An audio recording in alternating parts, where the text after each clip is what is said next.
प्रिय विद्यार्थी, good morning. हम भारत की संघीय संसद के बारे में अध्ययन कर रहे हैं। अब तक हमने ये जाना कि भारत की जो संघीय व्यवस्थापिका है उसका नाम संसद है और इस संसद के दो सदन हैं, लोकसभा और राज्यसभा। संसद में राष्ट्रपति भी सम्मिलित है और इसका प्रावधान संविधान के अनुच्छेद 79 में किया गया है कि भारत संघ के लिए एक संसद होगी जो राष्ट्रपति और दो सदनों से मिलकर बनेगी और जिनके नाम राज्यसभा और लोकसभा होंगे। संसद में इस तरह से राष्ट्रपति, लोकसभा और राज्यसभा तीनों होते हैं। और अब हम सबसे पहले राज्यसभा के बारे में पढ़ चुके हैं, जिसमें हमने ये अध्ययन किया था इसके संगठन के बारे में कि ये संसद का द्वितीय सदन है, उच्च सदन कहलाता है। इसकी अधिकतम संख्या 250 हो सकती है। वर्तमान में इसकी संख्या 245 है। इसमें 12 सदस्य राष्ट्रपति द्वारा मनोनीत किए जाते हैं और ये सदस्य ऐसे होते हैं जिन्होंने कला, साहित्य, विज्ञान, समाज सेवा व सहकारिता के क्षेत्र में विशेष ज्ञान और अनुभव प्राप्त किया हो। शेष सदस्यों का चुनाव राज्यों की व्यवस्थापिका के निर्वाचित सदस्यों के द्वारा आनुपातिक प्रतिनिधित्व पद्धति की एकल संक्रमणीय मत के अनुसार इनका चुनाव किया जाता है। और योग्यताओं के बारे में हम अध्ययन कर चुके हैं कि राज्यसभा का सदस्य होने के लिए वह भारत का नागरिक हो, उसकी आयु 30 वर्ष से कम न हो, वह किसी लाभ के पद पर नहीं हो, दिवालिया, पागल या विकृत मानसिकता का नहीं होना चाहिए।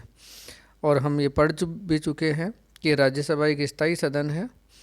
इसका ये कभी भंग नहीं होता है और राष्ट्रपति के द्वारा इसे भंग नहीं किया जा सकता है। इसके सदस्यों का कार्यकाल 6 वर्ष का होता है और 1/3 सदस्य प्रति 2 वर्ष बाद पदनिवृत्त हो जाते हैं और उनके स्थान पर नए सदस्य चुने जाते हैं। तो इस तरह से एक स्थायी सदन है।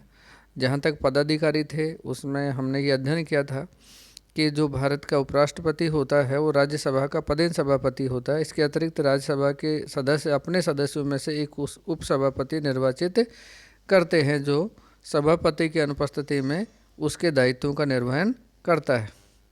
तो इसकी गणपूर्ति की संख्या 1/10 है। यहाँ तक हम अध्ययन कर चुके थे।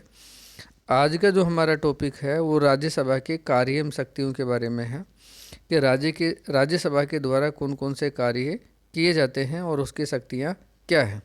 हम यहाँ तुलनात्मक रूप से अध्ययन करेंगे, लोकसभा के संदर्भ में देखने का प्रयास करेंगे कि दोनों सदनों को जो विविध प्रकार की शक्तियाँ प्राप्त हैं उनमें दोनों की तुलनात्मक स्थिति कैसी है। हम लेते हैं सबसे पहले विधायी शक्तियाँ या कानून बनाने की शक्तियाँ। राज्यसभा लोकसभा के साथ मिलकर कानून बनाने का कार्य करती है। संविधान में ये प्रावधान किया गया है कि जो विधेयक साधारण विधेयक होते हैं अर्थात अवित्तीय विधेयक होते हैं वो लोकसभा में भी पेश किए जा सकते हैं और राज्यसभा में भी पेश किए जाते हैं। अवित्तीय विधेयक दोनों सदनों द्वारा पारित होने आवश्यक होते हैं और उसके बाद राष्ट्रपति के हस्ताक्षर होते हैं और फिर वो कानून का रूप धारण करते हैं। यदि दोनों सदनों में विधेयक पर कोई मतभेद की स्थिति होती है तो दोनों सदनों की संयुक्त बैठक बुलाई जाती है और इस संयुक्त बैठक की अध्यक्षता लोकसभा का स्पीकर करता है और विधेयक पर जो निर्णय लिया जाता है वो बहुमत के आधार पर लिया जाता है। तो इस तरह से हम अवित्तीय विधेयकों के संदर्भ में देखें तो दोनों सदनों की ऊपरी तौर पर शक्तियां समान दिखाई देती हैं, लेकिन व्यवहार में जो स्थिति यह है कि लोकसभा की शक्तियां राज्यसभा की शक्तियों की तुलना में काफ़ी अधिक हैं। यानी राज्यसभा को लोकसभा की तुलना में कम शक्तियां प्राप्त हैं, क्योंकि पहले तो महत्वपूर्ण बात यह है कि जितने भी महत्वपूर्ण विधेयक होते हैं वो सामान्यतया पहले लोकसभा में ही प्रस्तुत किए जाते हैं। दूसरी बात ये होती है कि अगर दोनों सदनों में किसी विधेयक पर मतभेद होता है तो संयुक्त बैठक बुलाई जाती है और ये संयुक्त बैठक बुलाने का निर्णय लोकसभा के अध्यक्ष अर्थात स्पीकर के द्वारा किया जाता है। फिर जहाँ तक सदस्य संख्या है, जो संयुक्त बैठक होती है उसमें निर्णय बहुमत के आधार पर होता है और हम जानते हैं कि लोकसभा के सदस्यों की संख्या है वो राज्यसभा के सदस्यों की संख्या से लगभग दुगनी है। तो ऐसी स्थिति में निर्णय लोकसभा की इच्छानुसार ही होता है। तो व्यवहार में साधारण कानून बनाने में भी राज्यसभा की शक्तियां लोकसभा की तुलना में कम पाई जाती है। दूसरी शक्ति हम संविधान संशोधन के संबंध में लेते हैं। संविधान संशोधन के संबंध में दोनों सदनों को समान शक्तियां प्राप्त हैं। संविधान संशोधन का प्रस्ताव तभी स्वीकृत माना जाता है जब उसे संसद के दोनों सदनों द्वारा अलग अलग अपने बहुमत से और उपस्थित एवं मतदान में भाग लेने वाले सदस्यों के 2/3 बहुमत से पारित कर दिया गया हो। संविधान संशोधन पर संयुक्त बैठक बुलाने का कोई प्रावधान नहीं है। तो इस तरह से हम देखते हैं कि संविधान संशोधन के संबंध में राज्यसभा की शक्तियां निश्चित रूप से लोकसभा के समकक्ष हैं, बराबर हैं। दोनों सदनों की शक्तियां समान होती हैं। तीसरी शक्तियां आती हैं वित्तीय शक्तियां। अगर हम वित्तीय शक्तियों की बात करें तो वित्तीय क्षेत्र में राज्यसभा की जो स्थिति है वो लोकसभा की तुलना में निर्बल होती है। और ये निर्बल कैसे है? क्योंकि जो भी वित्तीय विधेयक या धन विधेयक होते हैं वो सबसे पहले लोकसभा में ही प्रस्तुत किए जा सकते हैं, राज्यसभा में नहीं। यानी जो भी वित्तीय विधेयक होगा वो केवल लोकसभा में ही प्रस्तुत किया जाएगा, राज्यसभा में प्रस्तुत नहीं किया जा सकता है। दूसरी चीज़ ये है कि लोकसभा द्वारा पारित होने के बाद उसे राज्यसभा में भेजा जाता है और राज्यसभा उसे अधिकतम 14 दिन तक अपने पास रख सकती है। यदि वो 14 दिन तक उसको अपने पास 14 दिन से अधिक अपने पास रखती है और उस पर कोई सुझाव या कोई संशोधन प्रस्तुत नहीं करती है तो ऐसी स्थिति में उसे राज्यसभा से पारित हुआ मान लिया जाता है। और यदि राज्यसभा द्वारा जो सुझाव दिए जाते हैं या उस पर जो भी संशोधन प्रस्तुत किया जाता है उस सुझाव या संशोधन को मानने या न मानने का अधिकार लोकसभा को ही प्राप्त है। तो इस तरह से हम देखते हैं कि वित्तीय शक्तियां हैं उन वित्तीय क्षेत्र में राज्यसभा की स्थिति लोकसभा की तुलना में काफ़ी निर्बल मानी जाती है। तीसरी हम कार्यपालिका संबंधी शक्तियों के बारे में तुलना करेंगे।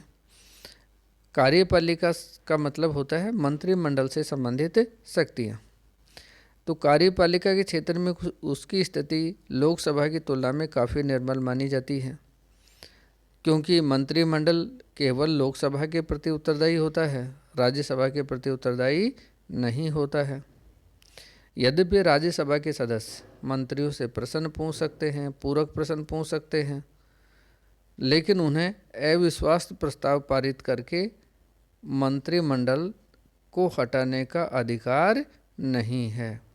तो इस तरह से यह अधिकार केवल लोकसभा को ही प्राप्त होता है। तो इस तरह से हम कह सकते हैं कि वो कार्यपालिका पर उस प्रकार का नियंत्रण नहीं रख सकती है जिस प्रकार का नियंत्रण लोकसभा के द्वारा रखा जा सकता है। अब हम राज्यसभा की कुछ ऐसी विशेष शक्तियों का उल्लेख करेंगे जो केवल राज्यसभा को ही प्राप्त हैं, लोकसभा को प्राप्त नहीं हैं।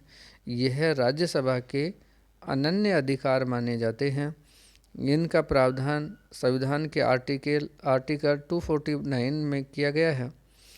आर्टिकल 249 में कहा गया है कि राज्यसभा उपस्थित और मतदान में भाग लेने वाले 2/3 सदस्यों के बहुमत से राज्य सूची के किसी भी विषय को राष्ट्रीय महत्व का घोषित कर सकती है। तो अनुच्छेद 249 है, उसमें राज्यसभा को ही यह अधिकार दिया गया है कि वह राज्य सूची के किसी भी विषय को राष्ट्रीय महत्व का घोषित कर सकती है। और जब राज्य सूची के किसी विषय को राष्ट्रीय महत्व का घोषित कर दिया जाता है तो ऐसी स्थिति में संसद को उस पर कानून बनाने का अधिकार प्राप्त हो जाता है। अनुच्छेद 312 में एक दूसरा अधिकार राज्यसभा को प्रदान किया गया है और वो यह अधिकार है कि राज्यसभा अपने 2/3 बहुमत से प्रस्ताव पारित कर नई अखिल भारतीय सेवाएं स्थापित कर सकती हैं। तो इस तरह से जो नई अखिल भारतीय सेवाएं स्थापित करने का अधिकार है वो केवल राज्यसभा के पास है, लोकसभा को वो अधिकार प्राप्त नहीं है। अगर हम विविध शक्तियों की बात करें, इसके अतिरिक्त कुछ ऐसी विविध शक्तियां हैं जो लोकसभा के साथ मिलकर उनका उपयोग करती हैं। जैसे राज्यसभा के निर्वाचित सदस्य राष्ट्रपति के चुनाव में भाग लेते हैं, यानी राष्ट्रपति का चुनाव में राज्यसभा के निर्वाचित सदस्य भाग लेते हैं। राज्यसभा के सदस्य लोकसभा के साथ मिलकर उपराष्ट्रपति का चुनाव करते हैं।